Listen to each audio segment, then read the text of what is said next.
voy a quedar yo también.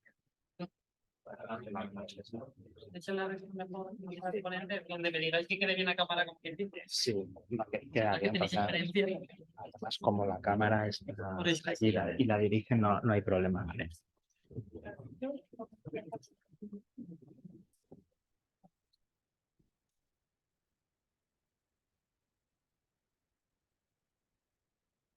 Buenas tardes, autoridades, señor presidente de la comarca, señoras, señores, bienvenidas, bienvenidos a una nueva actividad en la UNED de Calatayud, que en esta ocasión tenemos el placer de coorganizar con el grupo de referencia CEMA, lo digo bien, Sí. del Ministerio, y con el Centro de Estudios Biblitanos, Jesús Gil, su presidente, gracias también por acompañarnos, en una actividad que está coordinada, codirigida por Sandra de la Torre y Mario Lafuente. Hoy se encargará la profesora de la Torre de moderar y de presentar e introducir a los ponentes, mientras que mañana lo hará el profesor Mario Lafuente. Quería en primer lugar agradeceros vuestra predisposición y el programa que habéis configurado con profesores de diferentes universidades y organismos, como por ejemplo también el CSIC. Tenemos el placer de volver a contar con la catedrática de la UNED, Ana Echeverría, y el motivo de toda esta, de todo este artefacto académico, si se me permite, es una excusa que es el 600 aniversario del Papa Luna de Pedro Martínez de Luna y de la influencia que tuvo en nuestra Calatayud y su comunidad de aldeas en aquellos años en diferentes aspectos, tanto en el aspecto de la influencia política en el reino y en la corona de Aragón, como en el estado de las finanzas en la Iglesia, en diferentes aspectos de la convivencia en aquellos años. De modo que un buen motivo para volver a celebrar en torno al conocimiento y al aprendizaje, también para acercarnos y redescubrir buena parte de la figura de este personaje que tanto peso tuvo en aquellos años. Y sin más, le voy a dar paso al presidente del Centro de Estudios Biblitanos, a Jesús Gil, para que también nos dirija unas palabras. Muchas gracias. Buenas tardes a todos y bienvenidos esta tarde a los que nos acompañéis aquí de forma presencial y a los que están también, que nos siguen las jornadas online. La verdad que el Centro de Estudios Biblitano pues acogió con agrado y con ilusión la propuesta que Mario de la Fuente y Sandra de la Torre nos hicisteis cuando hablamos con vosotros sobre estas jornadas sobre el Papa Luna, coincidiendo pues con el 6º centenario de su muerte, y que no solamente van a estar centradas en la figura de lo que es el Papa Luna, sino también un poco pues en la sociedad, en el contexto en el que se vivía y en nuestra zona de influencia del centro de estudios, que es la comarca, pues que en aquella época, la diócesis y su comarca, en aquella época pues tendríamos Calatayud y su comunidad de aldeas. Así que la verdad que nos gusta el poder colaborar también desde el Centro de Estudios en la difusión, en la investigación y en la difusión de aquellos temas que están relacionados con nuestra zona de influencia. Desde aquí, pues eso, me gustaría dar las gracias también pues a Luis Joaquín, porque hay una cosa muy importante y es que entre las instituciones tenemos que colaborar, y colaborar con la UNED, la verdad que es fácil, es una de las instituciones con la que es muy fácil colaborar. Es recíproco.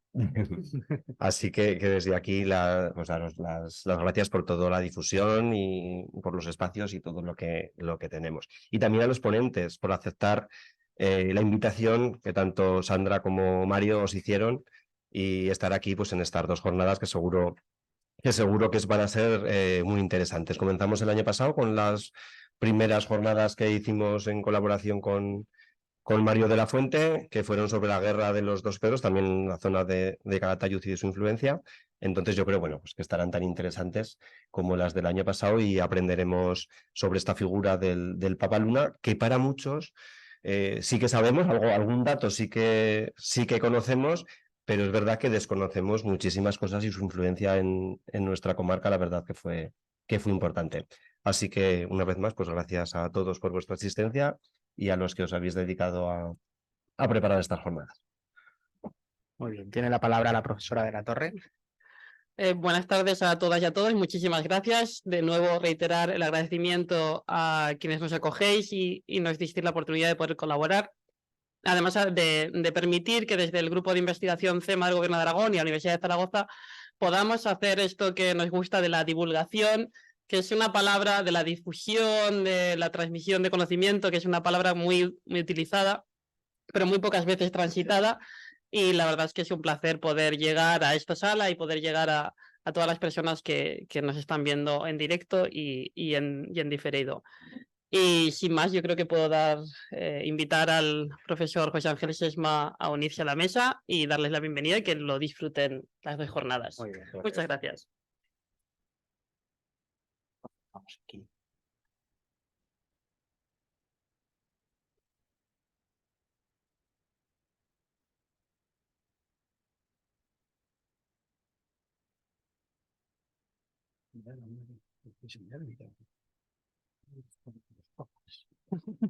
Porque si no se olvida que de quién se cree que los papas son tus papas. Y se me olvidó que había preparado una lista y se lo María por copiar. No sé si ya está tiempo, pero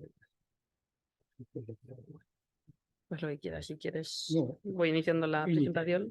Inicio la presentación.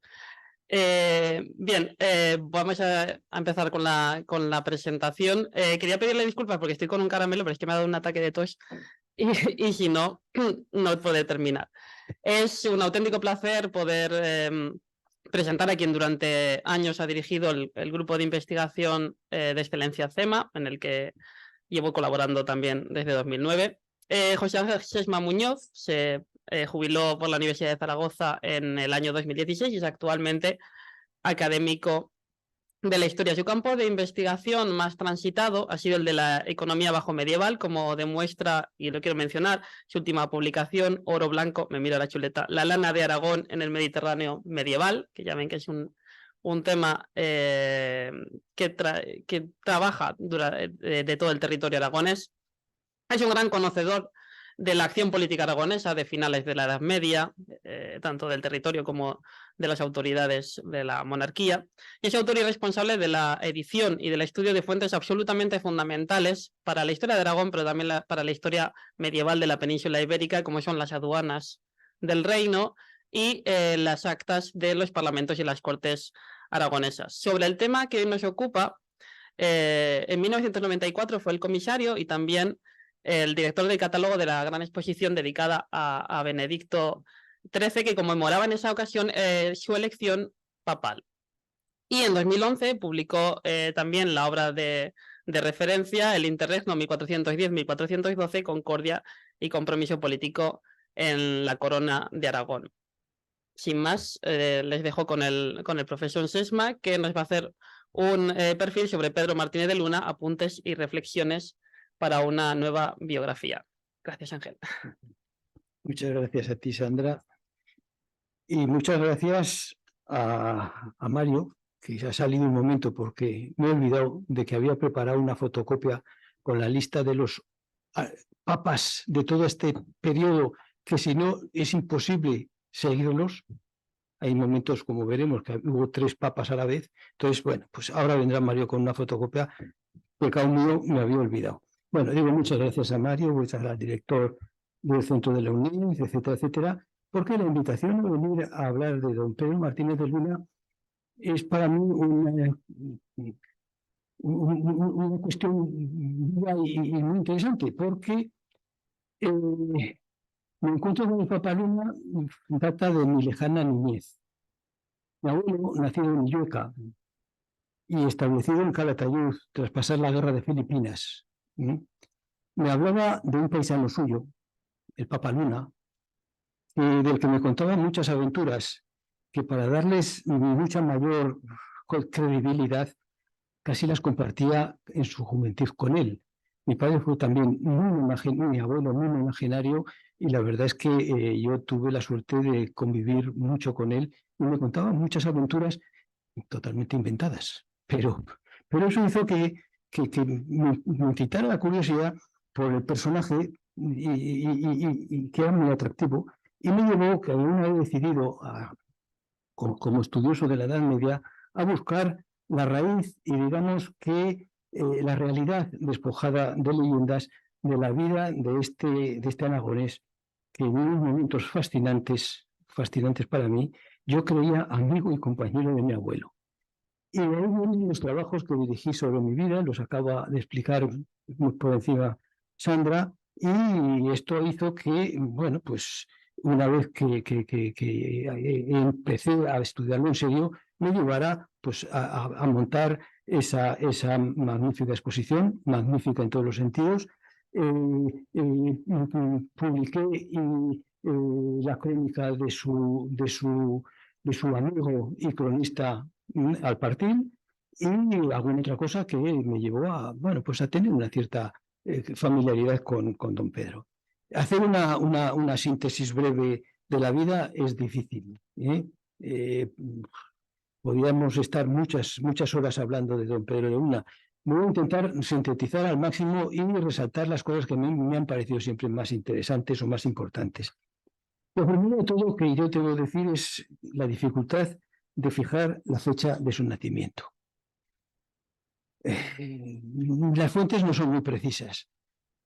Y además de las fuentes hay algo más que yo nunca he llegado a captar cuál era la razón por la cual la clásica y admitida desde siempre, hasta hace unos años, de nacimiento en 1328, se cambió en un momento determinado. Yo no sé muy bien por qué razón, a 14 años después, en 1342, en la que realmente se humaniza un poco su longevidad, pero se otorga cierta precocidad a algunas de sus acciones juveniles y que están muy bien documentadas, lo que nos obliga yo por lo menos lo dudo. Para mí, don Pedro de Luna murió muy longevo. Murió, según el cronista oficial, en mayo de 1423. Bueno, y también se ha pasado a fijarlo en noviembre de 1422. Tampoco sé muy bien, son unas fuentes muy indirectas que no sé muy bien si hay que hacerles caso de verdad o no, pero bueno, ahí está. Lo que sí es cierto es que fueron 80 y tantos o 90 y tantos años de vida activa a caballo de los siglos XIV y XV, nos pone en presencia de un protagonista de excepción, de uno de los momentos más determinantes del cambio de la sociedad occidental en el mundo moderno, del mundo medieval al mundo moderno.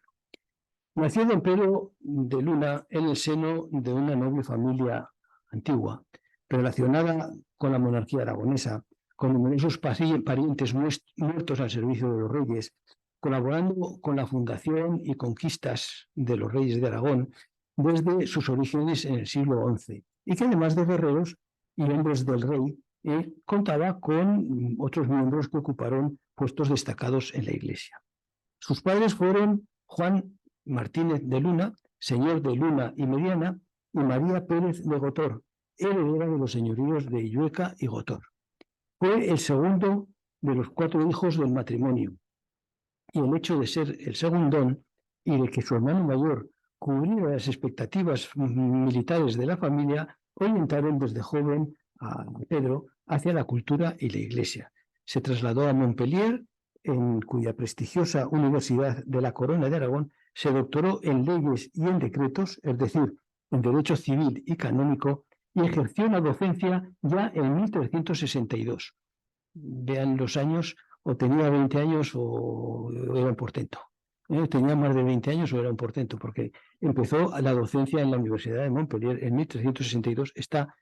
La fecha está bien documentada.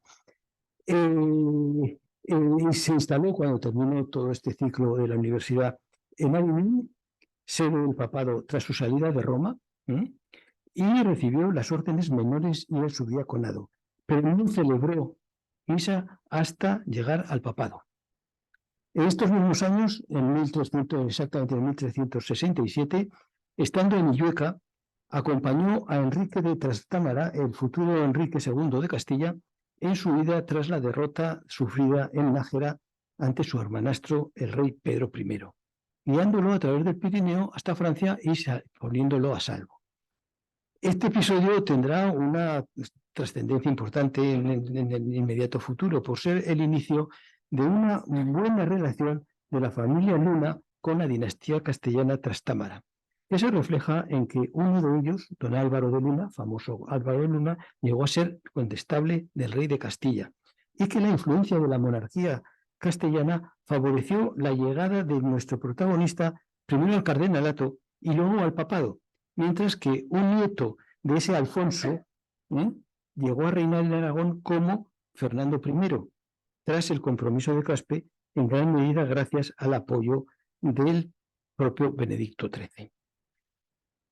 En 1575, el Papa Gregorio XI, todavía estando en Aviñón, promocionó a don Pedro y le nombró cardenal diácono de Santa María in Cosmedin, que en su momento significó que era el primer o el único en ese momento cardenal español o peninsular todavía en ese momento de toda la Iglesia, el único, don Pedro. Esto naturalmente le obligó a incorporarse a la curia pontificia en Aviñón, trasladarse pocos meses después a Roma, acompañando al Papa Gregorio y a los 12 cardenales que habían decidido acabar con el exilio francés y volver a fijarse la sede pontificia en el Vaticano, lo que significó que alejaba en ese momento el papado de la influencia francesa y lo situaba más cerca de Aragón. De hecho, el complicado viaje del Papa y sus cardenales desde el puerto de Marsella hasta desembarcar en Italia para poder ir a Roma, se hizo en galeras aportadas por la corona de Aragón y en la solemne y simbólica entrada papal en Roma en enero de 1377, que volvía a fijar la sede del papado en el Vaticano, en Roma, se hizo portando el estandarte pontificio el aragonés Juan Fernando de Heredia, que poco después sería nombrado gran maestre del hospital. Es decir, estamos en un momento en que la influencia aragonesa en el papado, no ya solo por don Pedro Martínez de Luna, sino porque había una cierta influencia de la monarquía aragonesa en el Mediterráneo. En la curia romana, el cardenal Luna ya fue conocido como el cardenal de Aragón, y desarrolló ahí una intensa actividad y se convirtió en uno de los mejor preparados y con mayor ascendiente ante el Papa Gregorio. Recordemos su preparación en la Universidad de Montpellier, que le permitía tratar de alguna manera los temas jurídicos con una solvencia y con un peso superior al de la mayoría de los cardenales que tenían una formación más ligera. En estos momentos en la curia papal se trataba de devolver la independencia papal tras más de 60 años de sumisión a los intereses franceses, y con ello reponer la autoridad y la influencia del papado no solo sobre los obispos y la jerarquía de la Iglesia, sino también en el conjunto de los poderes europeos. Es decir, cortando un poco los términos, el papado quería convertirse en una especie de monarquía que pudiera estar compitiendo con el resto de las monarquías europeas. En marzo de 1378, es decir, apenas un año después de instalarse en Roma, fallecía el Papa Gregorio. Y los 16 cardenales presentes, 16 cardenales constituían entonces la curia de Roma, eran 11 franceses, 4 italianos y don Pedro de Luna. Ese era el colegio cardenalicio que rodeaba al Papa en 1378 y en los aledaños. Tuvieron estos 18 cardenales tuvieron que afrontar la elección del sucesor y se hizo en medio de una presión popular que exigía que el Papa siguiente fuera italiano. A poder ser que fuera romano, pero si no era romano, por lo menos que fuera italiano. El proceso de elección del cónclave que se organizó fue muy extraño, porque el Palacio Apostólico tuvo que ser custodiado por hombres armados para que no se asaltara por la gente. Finalmente, los cardenales buscaron una salida más o menos elegante, que no le negaran a nadie lo que pedían, pero que no le dieran tampoco el capricho a nadie. Y lo que hicieron fue nombrar, elegir para sucesor a un cardenal, perdón, a un obispo, mejor dicho, al arzobispo de Bari, que como súbdito de Nápoles tenía, estaba muy ligado a la monarquía francesa y por lo tanto esperaban que Francia lo aceptara y no pusiera inconvenientes. Era italiano, no era romano, tampoco dependía mucho de los franceses. No obstante, esta solución no surtió efecto por una razón que en buena parte fue provocada por don Pedro Martínez de Luna, y es que como este arzobispo no participaba en el cónclave, cuando se decidió su nombre, hubo que ir a preguntarle si accedía y quería o no quería, si no aceptaba o no aceptaba el honor de ser el siguiente papa. Mientras tanto, mientras aguardaba la contestación, una muchedumbre asaltó ese palacio apostólico y una parte de los cardenales huyó, y los pocos que permanecieron decidieron entronizar al elegido, es decir, aceptar el resultado que había tenido el conclave, y el nuevo Papa de Roma tomó el nombre de Urbano VI. Lo de los nombres de los papas vamos a estar, yo por eso les he dado esa lista, a ver si con eso se aclaran. Yo la verdad es que soy incapaz de seguirlo si no tengo chuleta. Bueno, Pedro Martínez de Luna huyó con esos otros cardenales, huyó fuera porque no creía que jurídicamente había sido una elección regular, y como bien conocedor del derecho canónico, dudó de la validez, y al abandonar Roma se refugiaron en Fundi, muy cerca de Roma, y hicieron un conclave, estos que habían huido. Es decir, si de pocos que eran, aún se reunieron menos, pues los pocos que se reunieron hicieron un conclave y eligieron, primero de todo, al constituir un conclave, lo primero que significaba es que habían depuesto al papa recién elegido por unos. Y entonces eligieron a un cardenal, al cardenal francés Roberto de Ginebra, que tomó el nombre de Clemente VII, el cual, como era francés, lo que decidió fue volver otra vez a instalarse en Aviñón, volver otra vez a estar bajo la tutela y un poco la supervisión francesa, y se creó entonces pues lo que se llama un poco el gran cisma, bueno, un poco no del todo, el gran cisma de la Iglesia Católica. Había dos papas, uno en Aviñón y otro en el Vaticano, en Roma. No tenemos posibilidad de entrar en este mundo porque no hay tiempo. Si hubiera tiempo, podríamos entrar en detalles de este periodo, que es apasionante por las tiranteces y las circunstancias que fueron provocándose a lo largo de un gran tiempo. La posición de Pedro de Luna al papado de Roma y quedarse favorable al papado de Aviñón estaba apoyada en su preparación jurídica, defendiendo la superioridad legítima del Papa Clemente, que es el que había elegido para Aviñón, y el reconocimiento de los reinos que obtuvo enseguida por parte de Castilla, de Aragón, de Navarra, etc. Bueno, el Papa aprovechó la ascendencia sobre don Pedro de Luna y de sobre las monarquías peninsulares, y le comisionó, le envió a España, a los reinos hispanos, para que interviniera en la política interior, pacificara. Estamos en un momento difícil, el final del siglo XIV.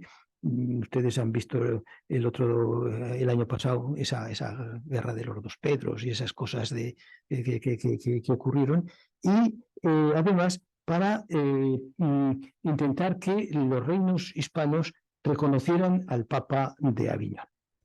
No solamente el Papa, el cardenal de Aragón se involucró en los asuntos políticos, sino que intervino mucho, estuvo 12 años en esta misión, es decir, le dio tiempo para muchas cosas, y lo que hizo fue, pues, por ejemplo, fundar la Universidad de Perpiñán, en la Corona de Aragón, o lo que hizo fue otorgar las primeras constituciones y dotar las cátedras de teología en la Universidad de Salamanca.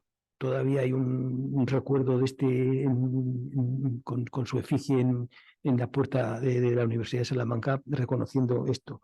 Participó en las Cortes de Segovia, en las Cortes Castellanas de Segovia, intervino. En la Repalencia, intervino. En concilios provinciales. Es decir, mantuvo una actividad tremenda, propia de su carácter movido y con ganas de estar siempre en todos los ajos que se cocieran a su alrededor, y intentó orientar la reforma del clero y la cuestión judía, que en España en ese momento estaba empezando a ser preocupante, y que, bueno, eran dos preocupaciones que tuvo el Pedro de Luna antes de ser papa y después de ser papa, con lo cual se le veía perfectamente ya con una línea de comportamiento rectilíneo y claro. Regresó a Aviñón en diciembre de 1390, es decir, ya he dicho que estuvo 12 años en la península negociando todas estas cosas.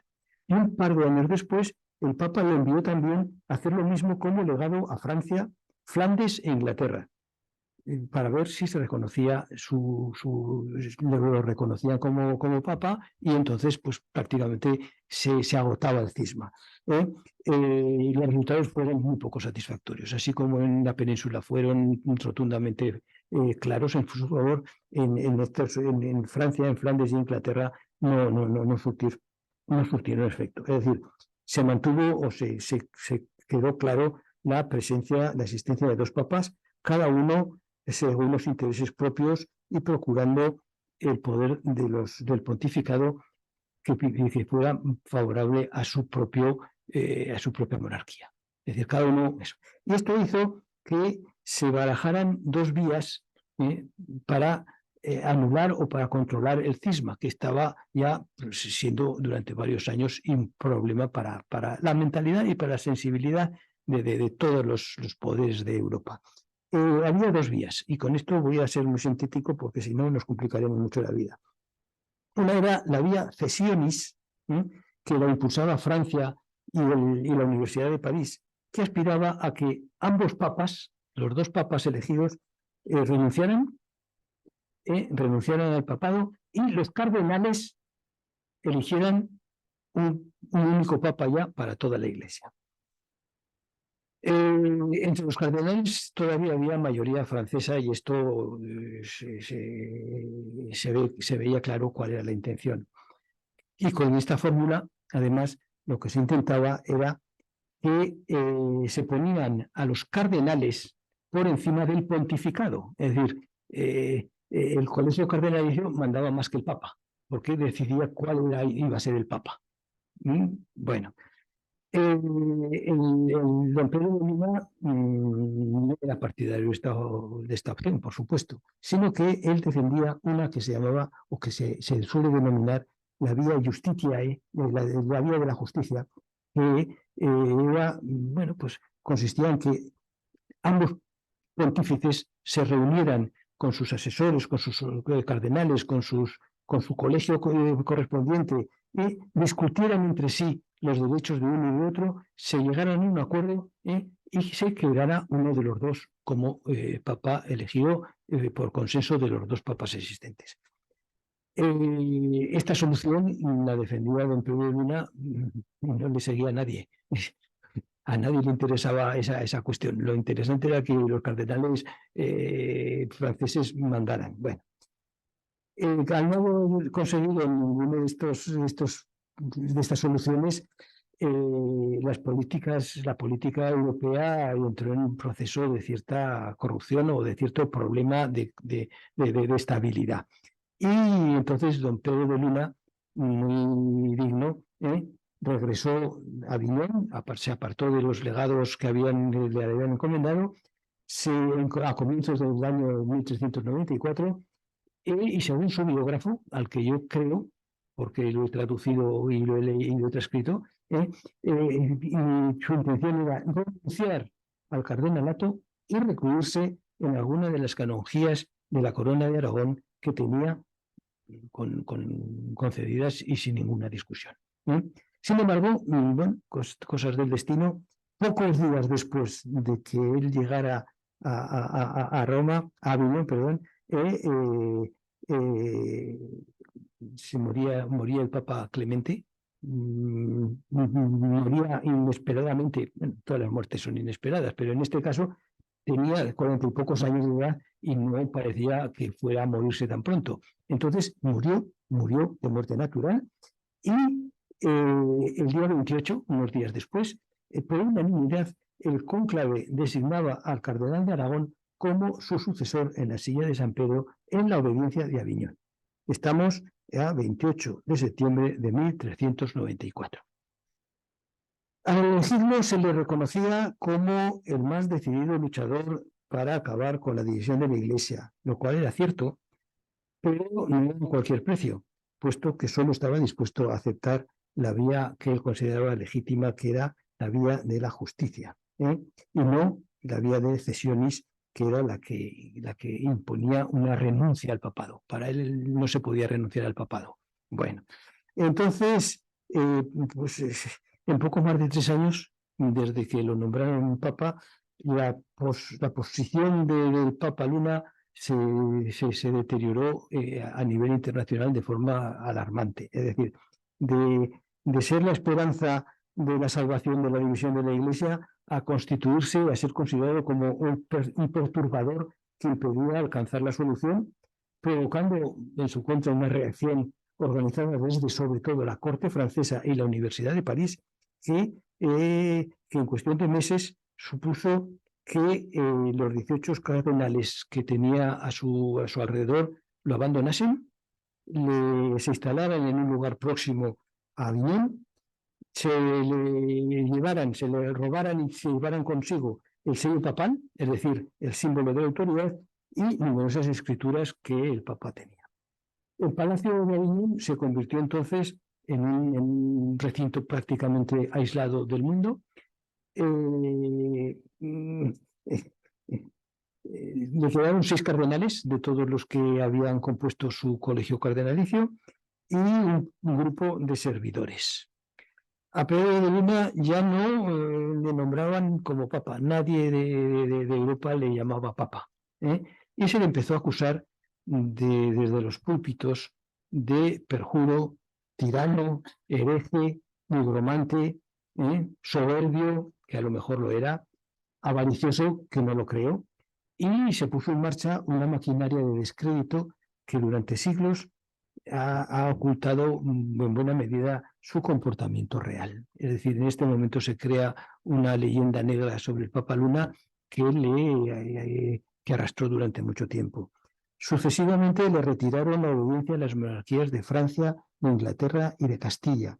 Y enseguida se inició un asedio militar al Palacio de Aviñón que duró, con pequeños paréntesis, 5 años, de 1398 a 1403, durante los cuales el Papa Luna permaneció recluido, encerrado en el Palacio de Aviñón, espléndido y todo lo que quieran, pero no deja de ser una cárcel, junto con un pequeño contingente de tropas de defensa, compuesto exactamente de 68 aragoneses, 72 catalanes, 26 valencianos, 23 navarros, 64 castellanos, 5 alemanes, 5 ingleses, 7 franceses y 3 italianos, que estaban dispuestos a defenderlo fuera como fuera. Presentaron todas las defensas que se pudo, sin futuro, porque las tropas de fuera, el rey francés, con incluso artillería,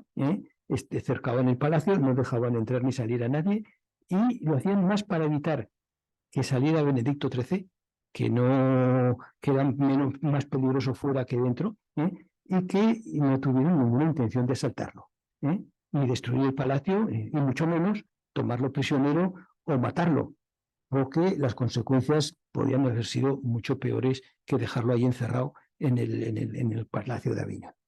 El asedio se prolongó, pues, durante casi 5 años, hasta la madrugada del 12 de marzo de ese año 1403, en que, disfrazado de cartujo y auxiliado por Jaime de Prades, enviado por el rey de Aragón, huyó y se refugió en la corona aragonesa. Y desde allí empezó una frenética actividad, contando solo con la ayuda de Martín I, del rey aragonés. Según su cronista, al partir, una de las primeras acciones, una vez libre, fue cortarse el pelo y la barba, que durante todo el tiempo que había estado en el confinamiento no se lo había cortado como señal de protesta. Es una señal de protesta, bueno, pues hasta cierto punto, bueno, hoy día lo podríamos parecer más habitual. No me corto el pelo ni me afeito. Bueno, pero es que en aquellos momentos era la norma que diferenciaba al clero católico con el ortodoxo griego, era precisamente el pelo y la barba. Los católicos llevaban el pelo con la tonsura y corto y bien rasurados, y los ortodoxos griegos eran lo contrario. Según una leyenda, el conde de Anjou recogió los cabellos blancos cortados, los conservó envueltos en un lienzo durante mucho tiempo como si fueran una reliquia. No sé si es verdad o no, pero es ben trovato, que dicen los italianos. La verdad es que era una verdadera reliquia para muchos. Pero además de ese simbólico acto de demostrar su retorno a la vida normal, es decir, se volvió a vestir de católico y no de ortodoxo, escribió a la Universidad de París, a las Cortes Europeas, a los cardenales, al Papa de Roma, a todo el mundo que pudo, no solo para reafirmarse en su derecho, de reclamar su derecho, sino para proponer una vez más la vía de justicia como fórmula para acabar con el cisma. En los meses siguientes se rehizo en gran parte su prestigio, luchó para rehacer su prestigio, recuperó el sello papal, volvió a disponer de Aviñón como el castillo de sede del papado, pero no estuvo ya en su momento, ya no entró, no volvió, no regresó nunca al palacio, y poco a poco le fueron jurando fidelidad una parte de los antiguos cardenales. Francia festejó la liberación en Notre Dame como un acontecimiento, le comparó con el retorno, el regreso de Jonás del vientre de la ballena y todas esas cosas, porque los franceses siempre han sido muy dados a esas magnificencias, ¿no?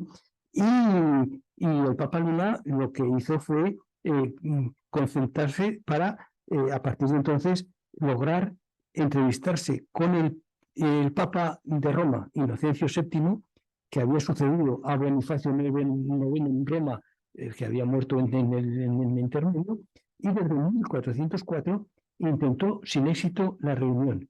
Y cuando en noviembre de 1405 falleció este Papa Inocencio, fue muriendo muy poco, se morían todos los demás papas de la Iglesia, ¿no?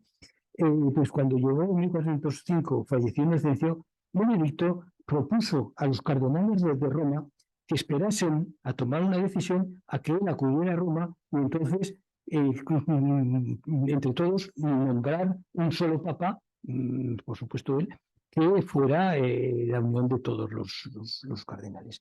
No le hicieron caso. Enseguida se reunieron los cardenales en Roma y nombraron un sucesor que tomó el nombre de Gregorio. Este Gregorio es el mismo nombre que había tenido el anterior Papa legítimo, ¿no? Bueno, el Papa Luna esperaba que de alguna manera el nuevo Papa de Roma se entrevistase con él. No lo consiguió. Estuvo persiguiendo por diferentes puertos italianos a ver si de verdad cumplía su promesa de que se quería entrevistar con él y quedar en algún sitio. No, de ninguna manera. No estaba dispuesto a discutir con el Papa de Aragón, y esto hizo que el proceso se dilatara muchísimo. Había pasado ya demasiado tiempo con el problema de la duplicidad de papas, y al Papa Luna se le escapaba un poco ya el problema de las manos. Buscando defensa rápida, lo que hizo entonces fue convocar un concilio que convocó en Perpiñán, donde él estaba más seguro y estaba en la Corona de Aragón, por lo menos muy cerca de la Corona de Aragón, y a pesar de contar con una afluencia de gente, de cardenales y de personalidades importantes, no le hicieron ningún favor, sino todo lo contrario. Le aconsejaron renunciar él para obligar a que también lo hiciera el Papa de Roma y que entonces se pusiera por la vía de la cesionis los cardenales elegir un papa en lugar de los dos que habían renunciado. Benedicto XIII no atendió el consejo en absoluto, sino que se fue, los dejó, y en 1409 entonces es cuando las autoridades políticas europeas más importantes decidieron convocar un concilio importante que tomara las decisiones. Y esto se hizo en 1409 en Pisa, el concilio de Pisa, que iba a ser la solución a todo.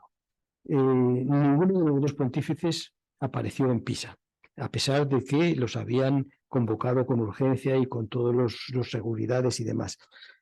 Hubo una asistencia masiva de obispos y cardenales, ninguno hispano ni ninguno germano.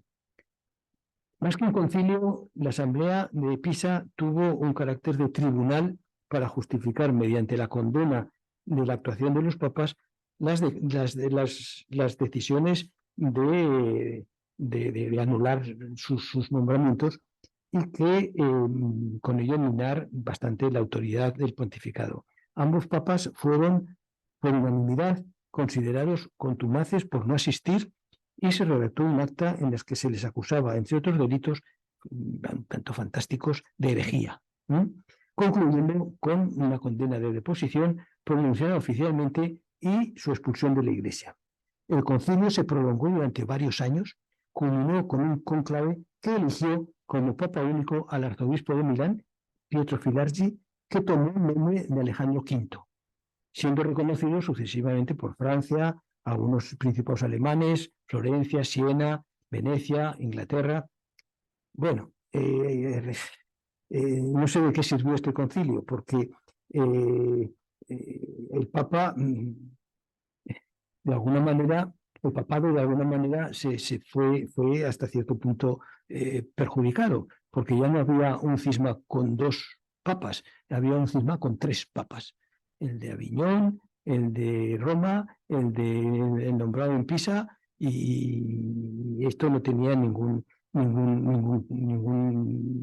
futuro. El Papa Benedicto XIII, el Papa Romano Gregorio XII y luego el Papa recién elegido Alejandro V. Alejandro V murió muy pronto, al cabo de unos meses, y se nombró entonces por el mismo sistema del concilio, que estaba en Pisa todavía, Juan XXIII. No el Juan XXIII que por lo menos yo conocí cuando era joven, pero el primer Juan XXIII, cismático. Esto supuso una quiebra de la estabilidad más dura de la Iglesia, entre otras cosas porque a este Juan XXIII, que lo habían impuesto un poco cardenales franceses y autoridades políticas de los reinos, le exigieron unas contraprestaciones por las ayudas que le habían prestado para ser papa, que arruinó a la Iglesia y benefició a las iglesias nacionales. Y ahí viene un gran problema que luego se pagó caro. Primero porque tuvo que resolverse un enfrentamiento muy duro que terminó con el ajusticiamiento de Wycliffe y de Jan Hus en los años 1414 y 1415 como por la Iglesia, por el mismo concilio, un concilio especial para condenarlo. Y la reforma que debía de haberse hecho de otra forma y no a través pues se fue posponiendo hasta que un siglo más tarde la Iglesia tuvo que entrar a saco en reforma y ahí viene Lutero y Calvino, que un siglo después adquirió entonces la reforma, bueno, pues esa reforma que sí que fragmentó la Iglesia en dos grandes bloques políticos y dogmáticos muy grave. Si le hubiera hecho caso al Papa, a lo mejor hubiera pasado lo mismo, pero de momento parece que fue más grave. No sé cómo voy. Bien, vale. Entonces voy a terminar por el justo precio. Bueno, no obstante, después de todos estos acontecimientos, lo que sobresale y llena de admiración es la extraordinaria fe que mantuvo Benedicto XIII en sus posibilidades y en su capacidad de poder seguir luchando e imponiendo sus criterios. Las decisiones de Pisa no habían solucionado el cisma, como he dicho, más bien lo contrario. Había 3 papas y entonces Benedicto XIII se refugió en su corona, en la corona de Aragón, se vino bajo la protección del rey Martín I, Martín el Humano, y allí esperando la posibilidad de poder volver otra vez a actuar en Europa como papa. Sin embargo, las cosas no le salieron muy bien en esta ocasión porque primero murió el hijo de Martín el Humano, es decir, Martín el Joven, que estaba en Sicilia, murió joven, y la dinastía aragonesa se quedó sin sucesor. Y al año siguiente, en 1410, moría Martín I, Martín el Humano, sin sucesión, y se crea o se abre el proceso de el interregno y el problema que se resuelve a través del compromiso de Caspe. Problema que Benedicto XIII tomó como un asunto muy personal, se vio muy implicado en ese problema y tuvo la posibilidad de intervenir para conseguir que se saliera de la grave crisis que suponía para un reino como Aragón, extenso, la corona de Aragón, no tener sucesor claro, consiguió que se tratara el tema por medio de una vía pacífica, es decir, reunir representantes de los parlamentos de Aragón, de Cataluña, de Valencia y de Mallorca. Mallorca luego no asistió y delegó en Cataluña, pero que se reunieran en un lugar que fue Caspe, y se decidiera por votación y por discusiones y por analizar cuál era el candidato de la familia de la monarquía aragonesa más próximo al rey muerto, que tenía derechos a sucederle. Y esto es una acción que Benedicto XIII se volcó en conseguirlo. Y el proceso concluyó en junio de 1412, es decir, 2 años después de la muerte de Martín el Humano, con la elección de Fernando de Trastámara, que era nieto de Pedro IV de Aragón, pero también era nieto de Enrique II de Castilla. Ese Enrique, al que muchos años atrás había ayudado a cruzar los Pirineos en su ida hacia Francia. No le devolvía ningún favor, no era eso, pero vemos cómo la figura de Benedicto, queriendo o no queriendo, se está siempre en el centro en estos años de todos los acontecimientos importantes. La verdad es que el compromiso de Caspe y la solución pactada y gloriosa de nombrar un rey eligiéndolo al que mejores derechos tenía de todos los parientes más próximos del rey muerto, significó el último momento, el gran momento de la gloria del Papa Luna. Fuera de la península se hacía forzoso de alguna manera acabar de una vez con la situación creada por el cisma. Las monarquías se estaban ya muy enfrentadas entre sí, y el monarca de Aragón, el nuevo monarca de Aragón, a pesar de que en el fondo debían su elección como rey a Benedicto XIII, tuvo que alejarse o apartarse un poco de la senda de Benedicto XIII y políticamente aconsejarle que se apartara él también. Bueno, la verdad es que Benedicto, luego lo veremos, no estaba por la labor muy claro, pero sí que se consiguió entonces montar un concilio nuevo. La solución de los concilios a pesar de que no se resolvía nada, eran periódicos, ¿no? Y se montó el Concilio de Constanza, impulsado por ese Juan XXIII que había sido nombrado y por el emperador Segismundo. En principio, el Papa y el emperador juntos eran un peso específico ya dentro de Europa importante. El rey de Aragón, que no se podía mantener al margen de esto, tuvo que inclinarse y aceptar que la solución del concilio pasaba porque Benedicto XIII renunciara. La verdad es que el tiempo se acabotaba para todos, pero es que el tiempo biológico para Benedicto XIII también se estaba agotando. Estamos en 1412 y ya tenía muchos años. Y entonces le planteó al Papa Benedicto XIII, le planteó el rey Fernando I, le planteó que renunciara, que de alguna manera diera paso a las nuevas generaciones. Y ahí fue una de las grandes, de las iluminaciones brillantes de Benedicto XIII, que no cabe duda, bueno, a lo mejor es que yo soy muy aragonés, pero en fin, no cabe duda de que demostró la tozudez aragonesa. Yo no sé si somos tozudos a partir de Benedicto XIII o lo éramos ya antes, pero realmente la historia lo dice, ¿no? Entonces, el Papa de Roma, que era un ancianico, estaba muy acobardado y accedió a renunciar. El Papa Juan XXIII, que acudió al Concilio de Constanza porque lo habían convocado, se echó atrás y se negó entonces a presentar la dimisión, con lo cual el concilio lo puso sin ningún tipo de miramientos y trabajando duramente como aquel que manda somos nosotros, los padres del concilio. Él se huyó, fue perseguido, fue arrestado, fue sometido a juicio, fue acusado de simonía y otros cargos infamantes, nos andaban con chiquitas, y lo condenaron a prisión bajo la custodia del emperador.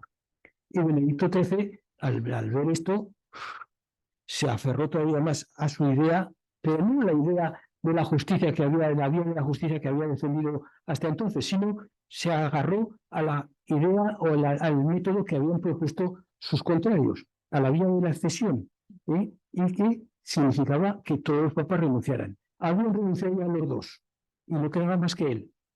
Y dijo, pues bueno, vamos a hacer una cosa, yo puedo renunciar, vamos a montar el concilio para elegir el nuevo papa con los cardenales que legítimamente sean cardenales nombrados por papas legítimos. Es decir, de antes de que se produjera el cisma. Era él el único que a lo largo de los 40 años había sido el único cardenal nombrado por un papa legítimo antes de la ruptura de la unidad de la Iglesia. Y entonces, oficialmente, él era el cardenal encargado de designar el siguiente papa. No lo admitió nadie, a pesar de que él juró y perjuró, y era de creer que él no se iba a votar. Pero no admitieron la propuesta de Benedicto XIII. Y con esto, pues prácticamente ya se acaba un poco la vida activa de Benedicto XIII. Se refugió en Peñíscola, bueno, el concilio que se había montado para eso, lo condenaron, lo declaró contumaz, se dictó una sentencia que lo declaraba depuesto, en fin, le hicieron todo de palabra, todo lo que quisieron, pero jurídicamente el cisma se podía haber resuelto, estaba resuelto, pero a Benedicto XIII no le convenció absolutamente nadie. Digo que se escapó de ese concilio, se escapó a pesar de su edad, se escapó de noche y perseguido por los mismos que habían perseguido a Juan XXIII, y se refugió en el castillo de Peñíscola, donde allí montó con su biblioteca, montó un reducto de paz, de sosiego y de muchas cosas. Prácticamente su interés era mantener la dignidad. Él mantuvo su dignidad y su legitimidad, porque él siempre había mantenido que había recibido el papado por designio divino, como teóricamente, y según dicen los cánones, es verdad, lo decide Dios, y es posible que se mantuviera dentro de una línea imposible de romper para él. Bien, es el cronista Martín del Partil, dice que en julio de 1418 sufrió un envenenamiento que no consiguió provocar la muerte. Al parecer, el envenenamiento había sido iniciativa del propio Martín V, el último papa del concilio anterior, que se lo encargó al arzobispo de Pisa, el cardenal alemán Guadimari, que lo confesó años después en su lecho de muerte, es decir, que es posible que fuera verdad. Lo cierto es que Benedicto XIII continuó al menos 4 años más en Peñíscola, manteniendo quizá con un aire antiguo y trasnochado la dignidad papal, de la que nunca renunció. Vivió más de 80 y tantos años para unos o 90 y tantos para otros, da igual, en cualquier caso, el doble de la esperanza de vida de los contemporáneos. Resistió al menos media docena de epidemias de peste, en las que más de un tercio de la humanidad pereció. Escapó entre ellas y amenazas, y casi en imaginario, o más que en imaginario, sobrevivió a un envenenamiento. Según el cronista del Partil, el 23 de mayo de 1423, fiesta de Pentecostés, a las 8 de la tarde falleció en Peñíscola el hombre, pero se abrieron las puertas de los mitos y las leyendas. Una más oscura rodeó durante los siglos siguientes, la figura de don Pedro Martínez de Luna, con sus argumentos más negativos de su actuación, y la otra, quizá demasiado clara, recogiendo un acontecimiento ocurrido pocos meses después de su entierro, que le asignaba a su cuerpo los rasgos de la santidad, mostraban manifestaciones sobrenaturales, fragancia exquisita que traspasaba la losa de su tumba y realización de curaciones milagrosas que se difundió recurriendo a la ingenuidad popular. Seguramente ni la otra, ni la una ni la otra le habrían gustado al Papa Luna.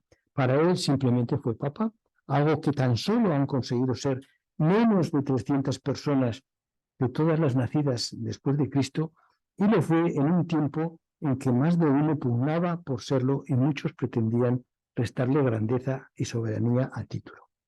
A pesar de guerras y cismas, de posiciones y elevaciones, murió sin renunciar a sus derechos, considerándose el único papa legítimo.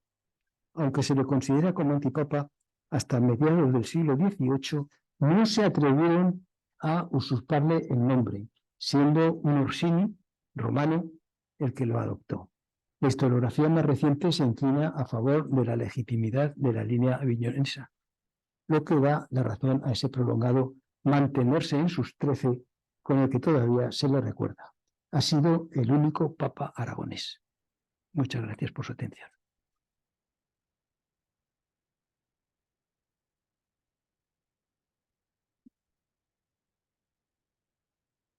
Esto es para mí, ¿verdad? Gracias.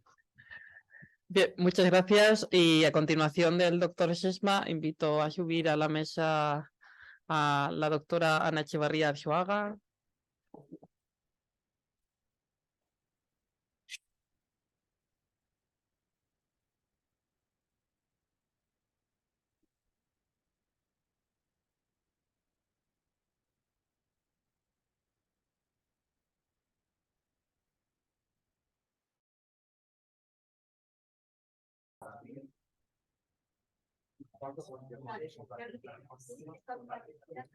Esto si quieres te lo puedo mover. ¿Así? Sí, sí, tampoco hay mucha imagen, ¿no? Vale. Gracias. Ahora voy a hacer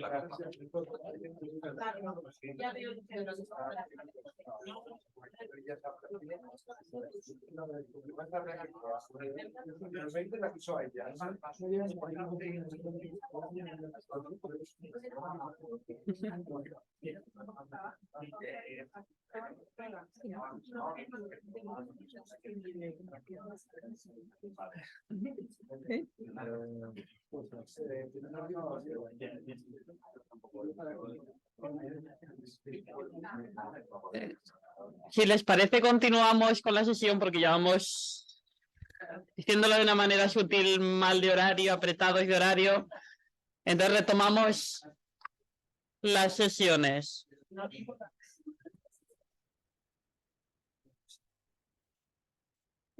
Siendo la presidenta del Congreso. Bien, vamos a aterrizar un poco en el territorio, en las tierras de Calatayud y su comunidad de aldeas, con Esther Tello, que se doctoró en Historia Medieval por la Universidad de Zaragoza en el año 2017, y en la actualidad es investigadora postdoctoral Juan de la Cierva en el Departamento de Estudios Medievales de la Institución Milay Montanals del Consejo de Investigaciones Superior de Investigaciones Científicas de Barcelona, y donde esperamos que pronto se incorpore como científica titular.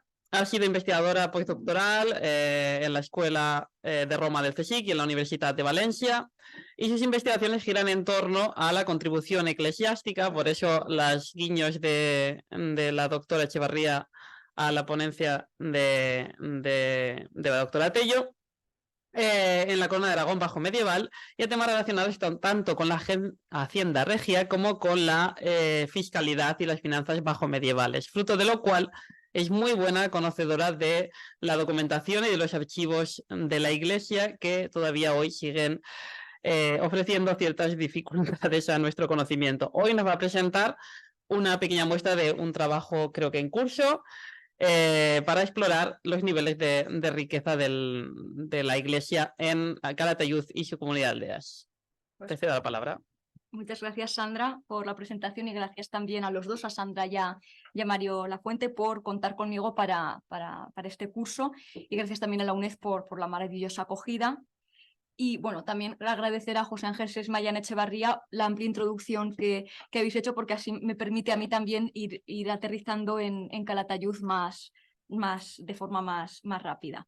Bien, el propósito de la presente charla es presentar un proyecto de mayor calado que estoy llevando a cabo, que busca estudiar la riqueza de la Iglesia en la Corona de Aragón durante el periodo bajo medieval.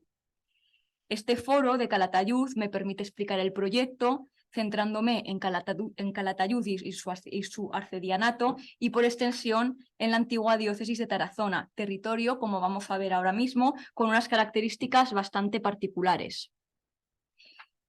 Bien, esta presentación de una media hora la he articulado de la siguiente manera. En primer lugar, realizaré unas observaciones previas y generales sobre la diócesis de Tarazona y el arcedianato de Calatayud, y pondré en valor los estudios que existen sobre la Iglesia y su riqueza.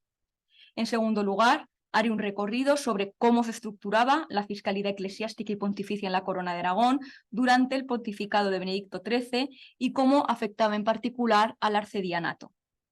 Finalmente, me centraré en cómo se articulaba la riqueza de la Iglesia en el arcedianato, haciendo un especial hincapié en los entes religiosos más destacados, por una parte, y en los más empobrecidos, por otra, siempre circunscrito a Calatayud y sus aldeas. Bien, como decía, a la hora de presentar esta charla, resulta necesario hacer dos consideraciones previas. Por un lado, en lo referente al propio territorio. Durante la época bajo medieval, Calatayud y sus aldeas pertenecieron a la diócesis de Tarazona. La diócesis de Tarazona formaba parte de la archidiócesis de Zaragoza, y desde 1318 quedaron más o menos definidos los límites eclesiásticos de las diócesis aragonesas. Sin embargo, la diócesis de Tarazona tenía unas características particulares muy interesantes al situarse en un territorio de frontera. Por ejemplo, Calatayud pertenecía eclesiásticamente a Tarazona, pero Daroca pertenecía al obispado de Zaragoza y Ariza a la diócesis de Sigüenza. Además, la diócesis de Tarazona también alcanzaba a parte del territorio de Navarra, con Tudela, por ejemplo, y Castilla, con Alfaro, Ágreda, etc. A grandes rasgos, el obispado de Tarazona quedaba dividido en dos áreas a través del Valle de Aranda. El Valle de Aranda pertenecía a la diócesis de Zaragoza. La zona sur era la de Calatayud y estaba formada por los valles de los ríos Ribota, Manubles, Miedes, Bajo Giloca, etc. que sería lo que formaría el antiguo arcedianato de Calatayud. La zona norte giraba en torno a Tarazona y formaban parte de ella Tudela, Ágreda, Alfaro o Borja, entre otros, es decir, la zona del arcedianato de Tarazona, salvo Tudela, que era un deanato propio, una circunscripción algo menor. Este fenómeno, pertenecer quizá políticamente a un reino y eclesiásticamente a una diócesis de otro reino, era algo bastante común en época medieval, que ocasionó muchas tensiones, pero también muchas políticas propias. Por ejemplo, en 1330, el rey de Navarra intentó que Tudela se erigiese como diócesis propia, segregándola de Tarazona. Unos años más tarde, en 1366, se intentó también que Calatayud fuese sede diocesana. Lo mismo podríamos decir con la zona de Ariza, situada también en la parte del Reino de Aragón que pertenecía a la diócesis castellana de Sigüenza.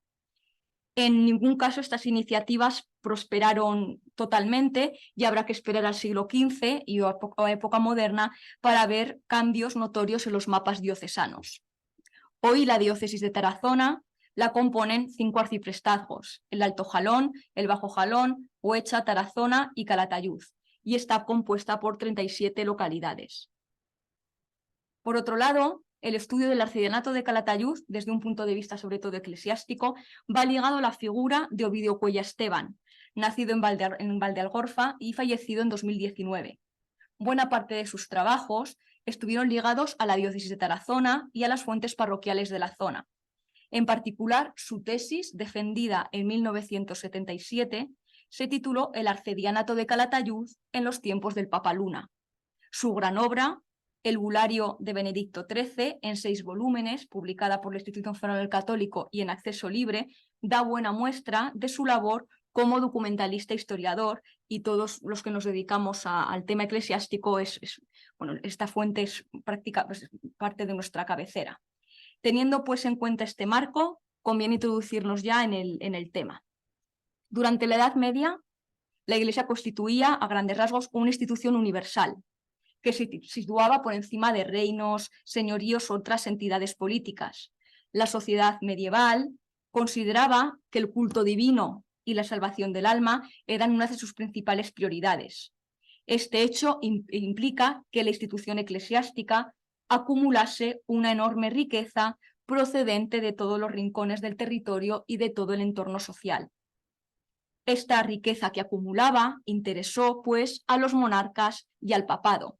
Sin entrar en mucho detalle, a lo largo del siglo XIV, al igual de lo que sucedía en otras monarquías europeas, los reyes buscaron ampliar la punción fiscal sobre todos los súbditos, incluidos los eclesiásticos. En un complejo entramado, donde la participación de los eclesiásticos siempre tenía que ser de forma graciosa por el bien común y evitando una doble contribución, la realidad fue que se establecieron muchos mecanismos por los cuales muchas de estas rentas de origen eclesiástico fueron transferidos a los monarcas. Pero es que además los eclesiásticos de la Corona de Aragón, siguiendo también lo que sucedía con otros territorios europeos, debían contribuir a las exigencias que venían desde el papado. Lo que aquí me gustaría destacar es que durante los años del papado de Benedicto XIII, finales del siglo XIV y comienzos del siglo XV, los obispados de la Corona de Aragón se convirtieron en el principal arca financiera del Papa. Esto es así porque progresivamente los territorios europeos, como se ha dicho, habían quitado la obediencia a Benedicto XIII, incluida Francia, que era la gran valedora del papado de Aviñón, y tan solo quedaba como fiel vasallo servidor los territorios de la Corona de Aragón, como también ha explicado el profesor Sesma. Por todo ello, gracias a los periódicos impuestos establecidos de forma proporcional sobre la renta de los eclesiásticos por parte del papado a partir del siglo XIII, podemos conocer cómo se repartía esta riqueza a lo largo y ancho del territorio, con la ventaja de poder comparar los diferentes territorios en el largo plazo. De nuevo, el siglo XIV y los años del Papa Luna resultan fundamentales para poder estudiar este tema. Uno de los impuestos fundamentales que instauró el poder pontificio fue el de la 10ª pontificia. Originalmente promulgada por el Papa en la cristiandad para hacer frente a empresas directas de la Iglesia, Durante prácticamente todo el siglo XIV y buena parte del siglo XV se cedió total o parcialmente a los monarcas de la Corona de Aragón. Durante los primeros años de pontificado de Benedicto XIII, la décima se recaudó en los obispados de la Corona prácticamente cada año. Tenían una duración de bienal, trienal, etc., ¿no? Los ingresos de las décimas debían servir para hacer frente a las revueltas de Cerdeña y cubrir necesidades más inmediatas que tenía la monarquía. Sin embargo, en este territorio de frontera, Calatayud, también fue fundamental otro impuesto de origen eclesiástico y que también fue transferido al rey, las primicias. Las primicias se convirtieron también a lo largo del siglo XIV en una tasa ordinaria que en ocasiones se debía integrar al monarca. En este caso, el rey podía recibir una parte o la totalidad de estas siempre que fuera con la autorización del arzobispo o incluso del papa, quien hacía hincapié en el uso defensivo que tenía que tener estas rentas, nunca ofensivo. Es decir, el producto de esta renta tenía que ser empleado en sostenimiento y conservación de las iglesias y lugares de culto, y la parte del rey se destinó en buena medida a las fortificaciones de lugares limítrofes, por ejemplo, entre Aragón y Castilla. Las primicias fueron fundamentales, por ejemplo, durante la guerra de los dos Pedros.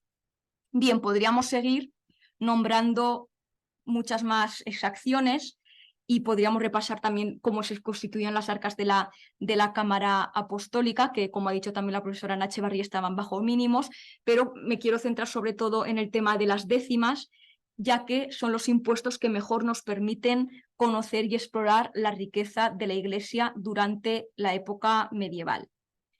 Gracias a que estos impuestos, como he dicho, tenían como destino las arcas del rey, en el archivo de la Corona de Aragón se conservan multitud de libros de cuentas de la recaudación de las décimas y también de las primicias, algo único que nos permite comparar estos registros con la documentación que se conserva en el Archivo Apostólico Vaticano. Bien, durante la Baja Edad Media, como ven en la imagen, se documentan más de 20 décimas que se recaudaron entre 1279 y 1456, muchas veces año tras año, otras veces con intervalos de tiempo sin recaudar que responden a coyunturas más particulares. Durante el periodo del Papa Luna, la décima se recaudó casi cada año.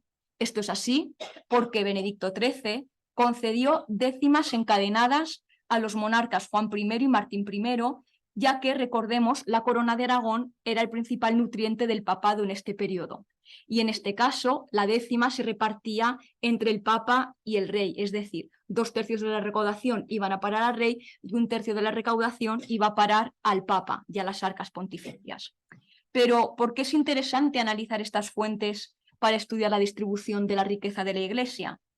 Pues porque los libros de décimas pontificias siguen un patrón similar en cuanto a los datos proporcionados. Cada uno de estos volúmenes se divide en un apartado de ingresos, uno de gastos y una hoja de auditoría de las cuentas. Aquí tienen una imagen. Por lo que respecta a los ingresos, todos empiezan siempre por la tasación del obispo de la diócesis y demás miembros de la mensa catedralicia. Luego aparecen los rectores parroquiales, abades y abadesas y priores de monasterios urbanos y finalmente los demás entes religiosos de las distintas demarcaciones. El tipo de información que nos da, como pueden ver en la imagen, es muy simple pero de gran utilidad.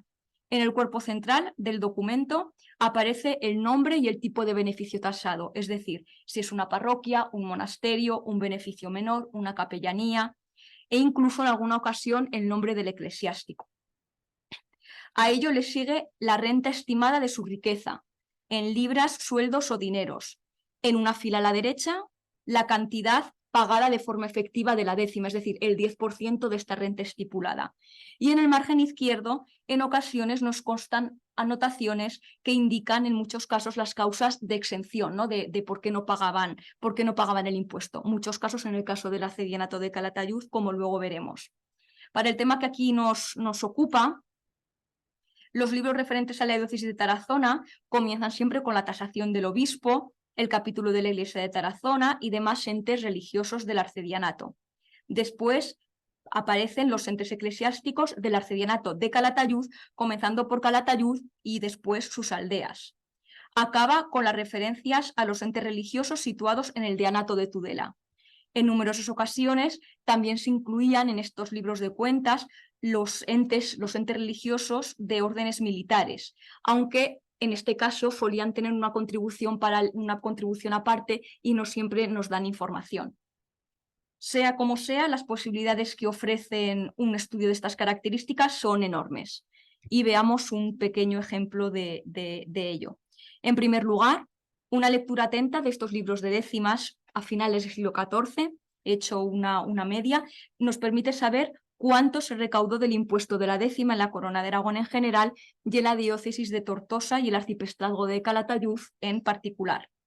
Si tomamos como objeto de análisis las décimas vigentes entre 1394 y 1410, que se recaudaron cada año, podemos decir que la recaudación anual casi llegaba a los 400.000 sueldos en toda la Corona de Aragón.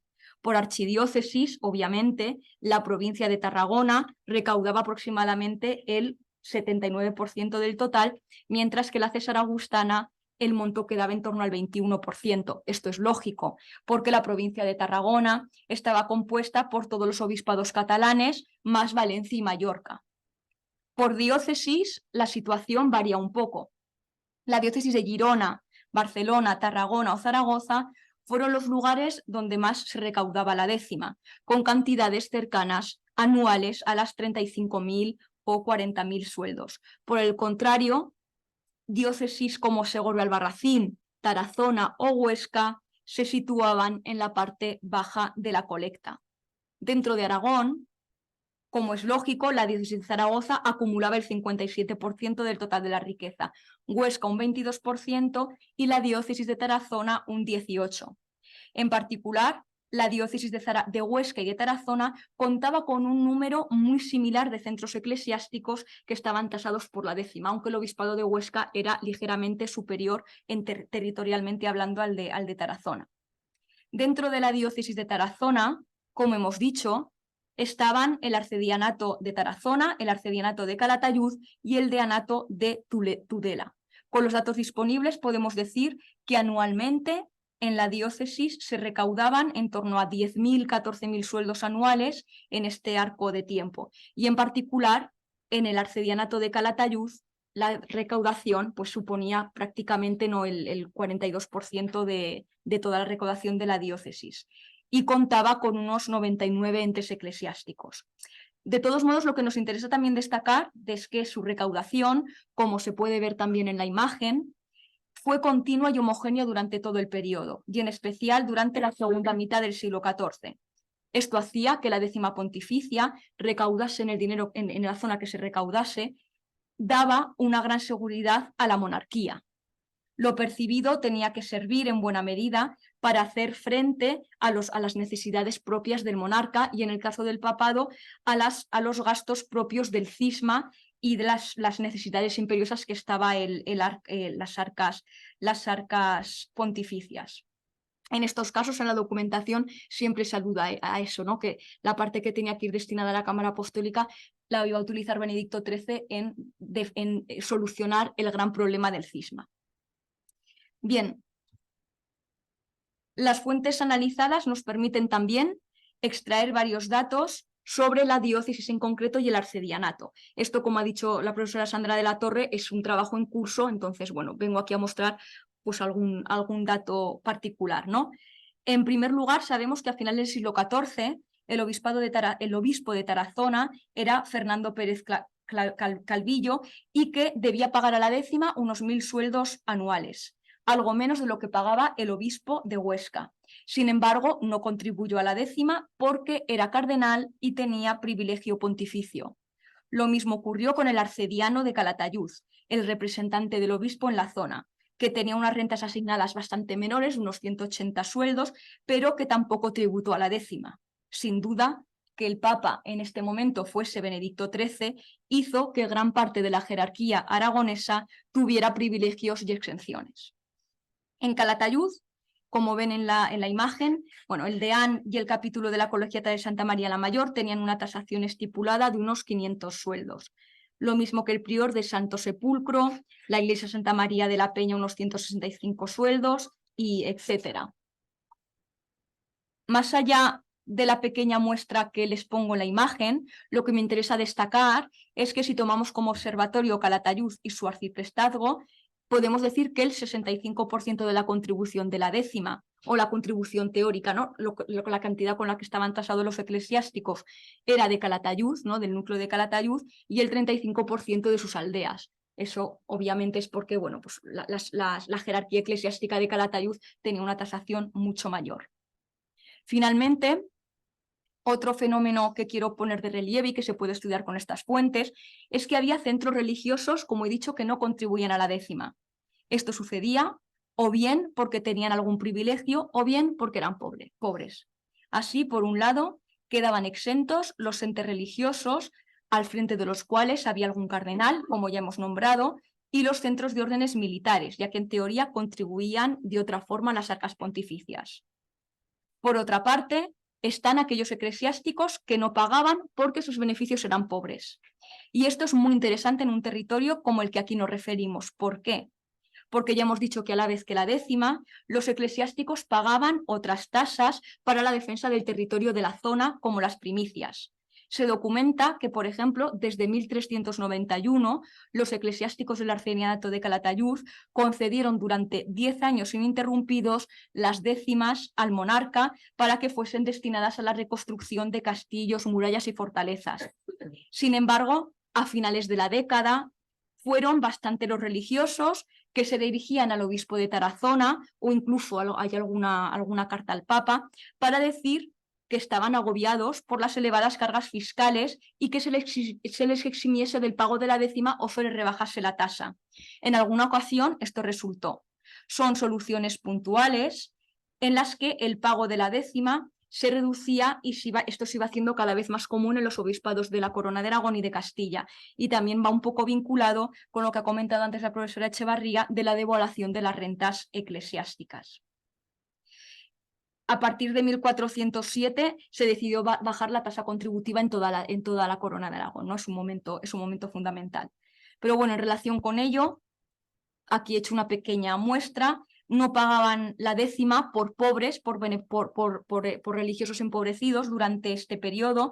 Las parroquias, por ejemplo, de Olves, Novillas, Zimbaya, Somet, Monubles, Torres y otras muchas, ¿no?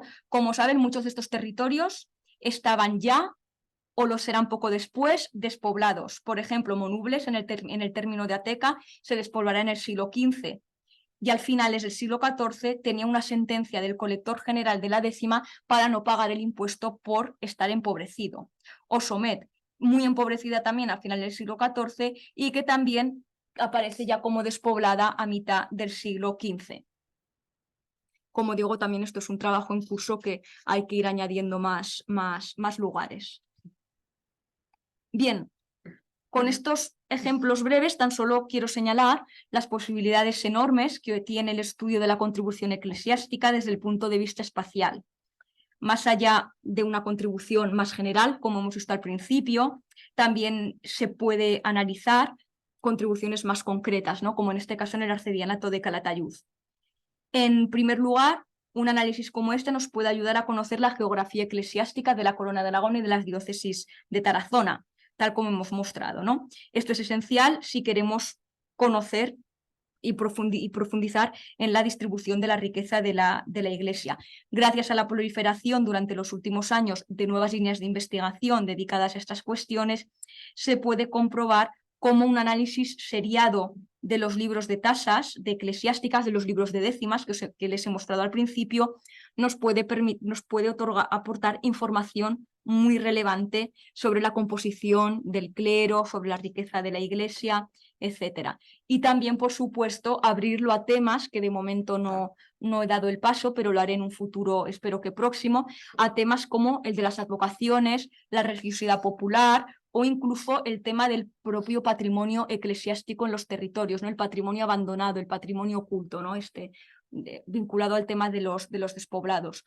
Todo ello son temas potenciales de estudio y sin lugar a dudas el periodo de Benedicto XIII supone un marco privilegiado por la cantidad de fuentes que se conservan. Muchas gracias.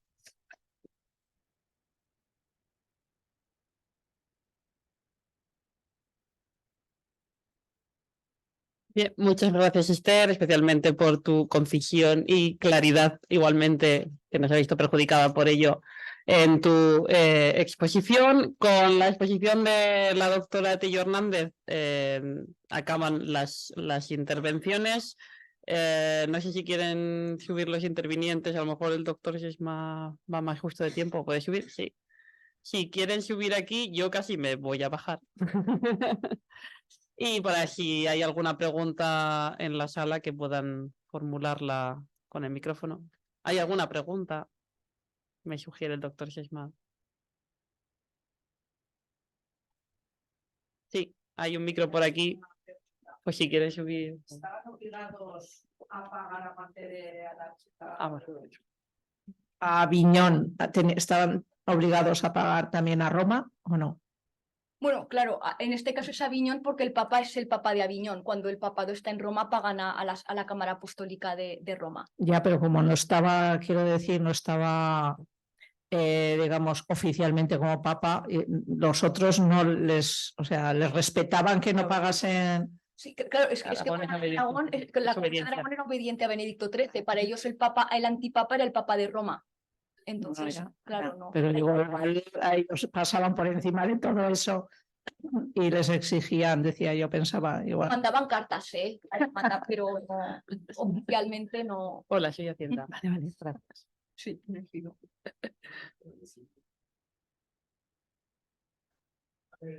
Se ha comentado unas cuantas veces que el Papa Luna solo proponía una solución de justicia. A mí me gustaría saber en qué consistía esa solución de justicia según el Papa Luna.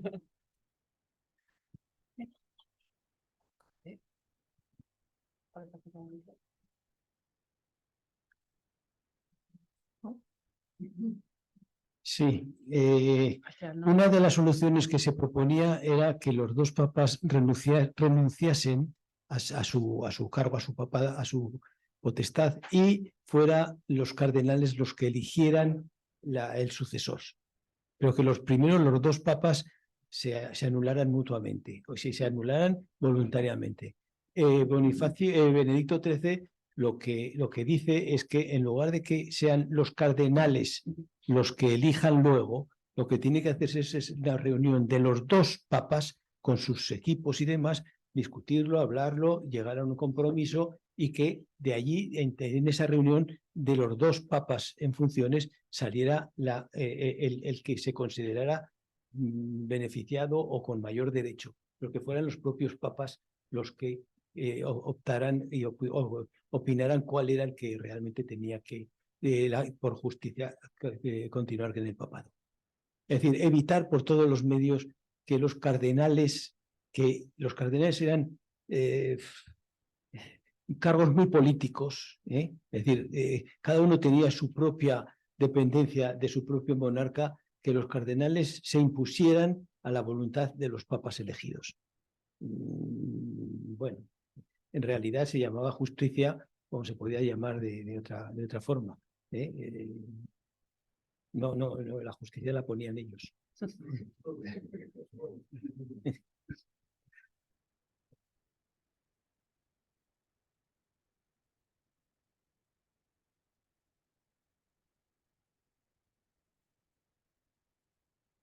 ¿Alguna pregunta más?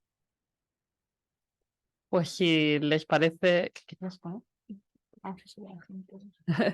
Si les parece, clausuramos la sesión de hoy. Les recuerdo que mañana tenemos 3 intervenciones más para continuar con la figura de Benedicto XIII, del Papa Luna, en la Calatayud y su comunidad de aldeas. Les esperamos aquí mañana. Que tengan muy buenas noches.